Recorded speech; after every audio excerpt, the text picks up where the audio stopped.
Good Monday afternoon. Thanks for joining us for KVUE News at 5. I'm Brian May. And I'm Ashley Goodo. New tonight, the U.S. Department of Justice taking legal action against Texas Governor Greg Abbott. The DOJ filed a complaint asking the court to make Texas remove its floating buoys in the Rio Grande. Governor Abbott says the buoys are there to discourage migrants from trying to cross into the state of Texas unlawfully. The DOJ also wants the court to tell Texas to remove the razor wire fencing and stop installing things that violate the Rivers and Harbors Act.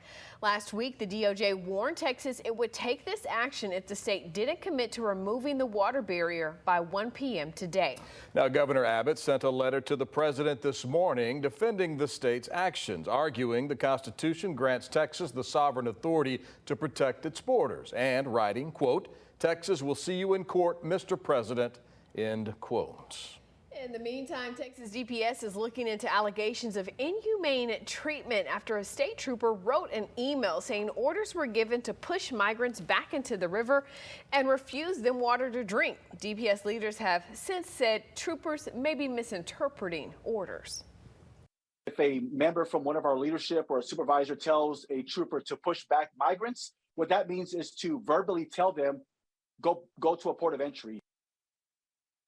Meanwhile, Texas lawmakers, U.S. Senator Ted Cruz and U.S. Representative Henry Cuellar traveled to the Texas-Mexico border today. The Republican and Democrat joined with state and local leaders in Laredo to talk about speeding up 4 bridge projects along the Texas-Mexico border.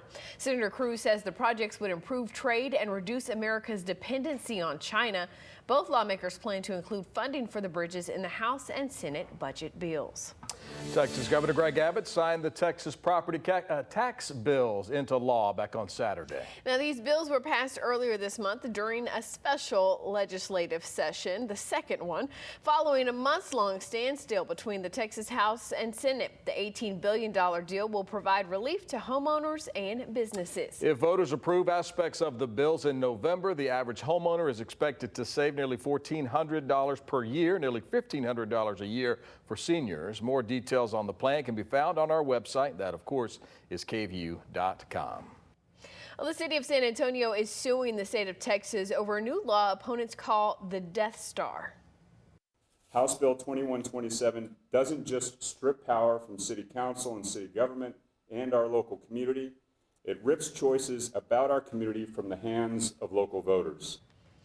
Now, House Bill 2127 prevents cities and counties from passing local ordinances in areas already regulated by state law, such as worker protections, payday lending, noise ordinances, and more. San Antonio leaders say it's unconstitutional. The city of Houston was the first to sue the state over the law earlier this month. One of the chief concerns among opponents is the law will revoke mandated water breaks for construction workers once it goes into effect on September 1st. But supporters of the bill say OSHA already has requirements in place and the law will end a patchwork of regulations that exist all across the state. In other news this Monday, investigators have been on the scene today of a small plane crash that happened over the weekend in Georgetown.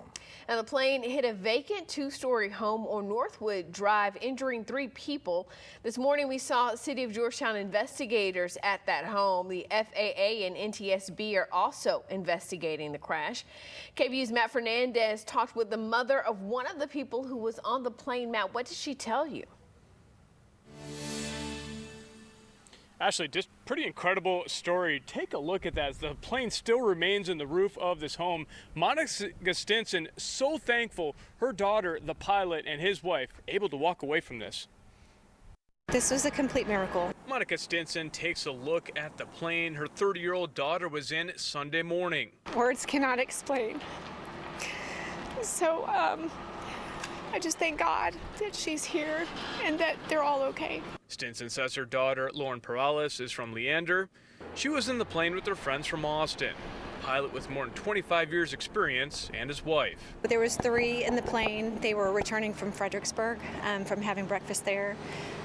They were headed to the Georgetown airport when about 2 miles shy of the airport they were experiencing engine failure. Stinson spoke with her daughter shortly after the single-engine plane crashed. She was very emotional, as you can imagine. She has 2 kids, 2 girls. They have flown together before. He then called into air traffic control and just said, engine failure, we're going down. The plane slammed into this vacant home on Northwood Drive. Plan to go around. We have an aircraft on short final with an engine failure. They just all braced for impact, and she said she opened her eyes and just thanked God that they were alive. She was the first one out. She crawled onto the roof and then found a hole up in the roof to jump down onto the 2nd-story floor, and then from there the second female came out, and then the pilot was the last to come out. Stinson says they did have some injuries. The pilot suffered a broken nose, her daughter a broken bone, and they had some cuts. They also suffered burns on their hands and feet.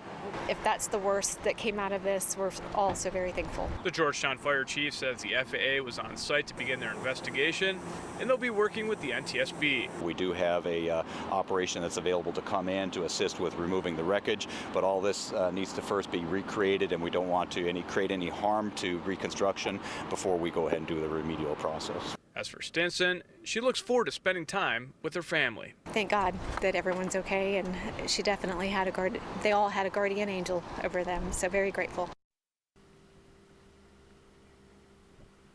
All three were released from the hospital yesterday evening. I briefly spoke with Stinson's daughter, and she says, quote, "I'm counting this as a blessing." Back to you. Blessing for sure. KVUE's Matt Fernandez live in Georgetown for us this evening. Thank you, Matt. Well, in other news, the Travis County medical examiner ruled out foul play in the drowning death of 33-year-old Jonathan Honey. Honey drowned in Lady Bird Lake near Rainey Street on March 31st. Investigators recovered his body the next day. According to the medical examiner, Honey had alcohol in his system, but nothing to indicate foul play, so his death is ruled accidental. Austin police are investigating a weekend break-in at the Austin NAACP office. A front window believed to have been smashed by a brick that was found inside the office. Nelson Linder is the president of the Austin NAACP. He says office equipment and other supplies, including 3 computers, were stolen. Linder says he believes the break-in was intentional and was committed out of anger. The NAACP has private security that will remain on high alert, he says. Linder claims that Austin PD did not contact him about the break-in on Sunday afternoon. KVUE reached out to AP News that officers could not reach Linder on Sunday morning, but that they are investigating the break-in. Austin police have not released any information about a suspect at this time. We'll update you as we learn more. Well, during this triple-digit heat wave, the price of water is increasing for Texas prisoners. Last week, we brought you stories of prisoners dealing with hot temperatures in prisons without air conditioning. Now we've learned the cost of bottled water is going up inside Texas prisons. In an email to KVUE News, the Texas Department of Criminal Justice confirms their vendor requested a price increase. The current cost of bottled water is now $7.20 a case. It was $4.80 a case. An individual bottle now 30 cents each, opposed to 20 cents. It's gone up about 10 cents a bottle. Texas Prisons Community Advocates Dr. Amite Dominic says the increase couldn't come at a worse time. So you've got family members feeling the brunt of increased cost all throughout the free world to begin with, and then you've got these individuals who are starving to get some kind of water. The water that they're being given oftentimes in the prison, they report things like bugs in them, debris. In an email to KVUE News, TDCJ leaders say that they held the price of water at the lower cost for a few months to delay the impact, but to meet the needs of the vendor, the department accepted the cost for the remainder of the fiscal year. The heat is not going anywhere as Chief Meteorologist Hunter Williams joins us now. Triple-digit weeks. They're continuing, right, Hunter? Yeah, today was our 33rd day of triple-digit heat so far this summer, and that is going to continue all week long. We really don't see much change in our weather pattern, at least through the next 7 days. Not just hot this week, but also hazy. I want to talk about the return of Saharan dust. There's a big plume of it right now over the Gulf and the Caribbean. And as early as tomorrow evening, let me play this forward for you. We have dust that enters our forecast. That could stick around not just tomorrow evening, but into Wednesday. into Thursday, and maybe even into Friday. Now, we'll keep a close eye on the air quality forecast for you through this week. I do not think this is going to have a huge impact on our air quality. For the most part, we will stay in the low category, which is good, but especially Wednesday and Thursday, it would not surprise me if we jump up to the moderate category when that dust is a little bit more thick over central Texas. As far as the numbers, it's very consistent. 104 Tuesday, Wednesday, and Thursday, a very slim chance for rain. We'll talk more about your forecast, though, coming up in just a few minutes. All right, sounds good. Thank you, Hunter. Yep. Austin's Park and Recreation Board could recommend parking changes at Zilker Park. At its meeting tonight, the board will consider recommending the city eliminate parking at the Zilker Polo Field starting in September. That area has about 1,000 parking spaces. The board could also recommend the city fund more shuttle buses to run within the park. Now, that meeting starts at 6 p.m. at City Hall. A popular Austin video store that closed a few years ago will see new life thanks to a nonprofit started by two former customers. At one point, the original I Love Video store on Airport was touted as the world's largest and oldest video store. Well, it eventually closed back in 2020, but will now reopen as a nonprofit library called We Love Video.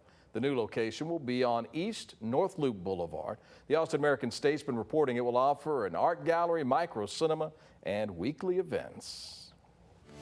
Well, coming up on KVUE News at 5, a warning for HEB customers about recalled meat. And more frequent passenger trains between Austin and San Antonio could be a reality. That story when we come back. We've not just been dealing with hot afternoons, but even the morning temperatures have been much warmer than average for this time of the year. Did you notice a little bit of a difference this morning, though? 75 was the low temperature in Austin. Believe it or not, that was our coolest low temperature in about 17 days, thanks to a little bit of lower humidity. But we're talking about more heat right after the break.